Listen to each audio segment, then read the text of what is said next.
Latest report के मुताबिक ताबिक के साथ एक इंटरव्यू के दौरान इंडियन एयर फोर्स ने एक वीसीएल महानवीर चौधरी ने एक सवाल के जवाब में बताया कि अगर एलएसी पर चाइनीज एयर फोर्स का काउंटर करना है तो उसके लिए हमारी कैपेबिलिटी को बढ़ाने के लिए इन्वेस्ट करने की रिक्वायरमेंट है, और जिसके तहत हमें फाइटर एयरक्राफ्ट एवाक जैसे फोर्सेड मल्टीप्लेट टैंकर एनमैन प्लेटफॉर्म, तो इन सभी के इंडक्शन और रिक्वायरमेंट दिशा पर काम करने की ज़रूरत है।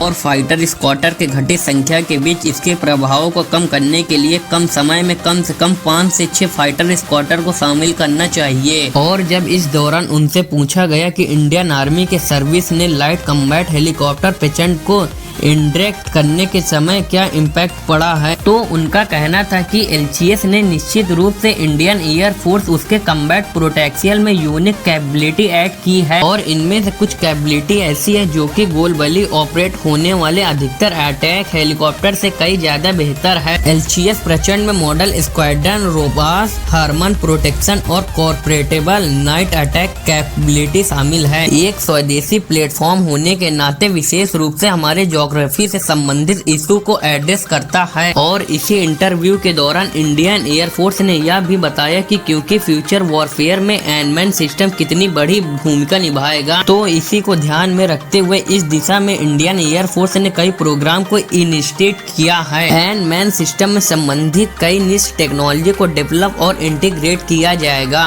और जिसमें हाई एल्टीट्यूड लॉन्ग एंड्योरेंस और मीडियम एल्टीट्यूड लॉन्ग एंड्योरेंस यूबीवीज को विकसित करने के अलावा Indian air force private industries के कोलैबोरेशन के साथ और खास एनमैन सिस्टम पर काम कर रही है, जिनमें शामिल है man and man TV program, air launch, flexible acid song program और ट्रैक्टिकल इंट्रोडक्शन एंड ट्रैक इनफेल प्रोग्राम, शॉर्ट फॉर्म में TIAAV-50। हालांकि इन 3 रिपोर्ट में से 2 रिपोर्ट तो पहले से ही आई थी, लेकिन जो इस इंटरव्यू में तीसरे प्रोग्राम में बात की गई इस TIAAV-50 की और इसी खासियत होने वाली, और जब तक कि इसकी डिटेल सामने नहीं आती तब तक यह एक मिस्ट्री ही बना रहेगा। हाँ, लेकिन यह तो गेस कर सकते हैं कि इस प्रोग्राम में कौन सी खास कैपेबिलिटी ऐड हो सकती है, तो अपना जवाब कमेंट सेक्शन में लिखना बिल्कुल ना भूलें। बाकी इंडियन एयर फोर्स ने अपना शॉर्ट लॉन्ग टर्म को अपना ऑपरेशन रिक्वायरमेंट पूरा करने के लिए रिमोटिंग पायलट एयरक्राफ्ट के इंडक्शन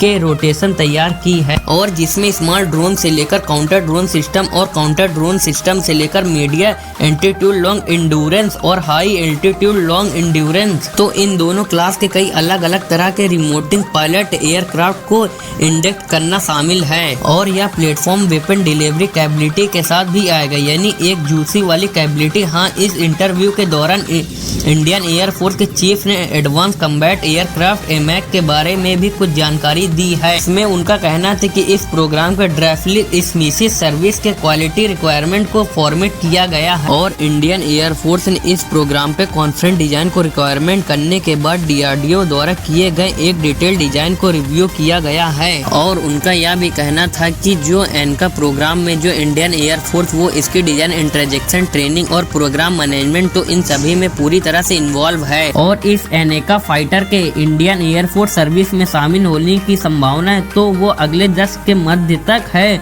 और इस स्टेटमेंट से ऐसा मालूम चल रहा है। यहाँ पे 2035 तक के आसपास की बात हो रही, लेकिन यह कंफ्यूजन है कि यहाँ 2035 तक के इंडक्ट किया जाएगा या फिर यहाँ पर एमैक 2 के किसी वेरिएंट की बात हो रही है। तो अभी ये सारी कंफ्यूजन अभी बाकी है, लेकिन यहाँ पर एमैक 1 की बात हो रही है क्योंकि 2030 से कंडक्ट करने की संभावना जताई गई है, तो यहाँ पर डिले ही दिखा रहा है।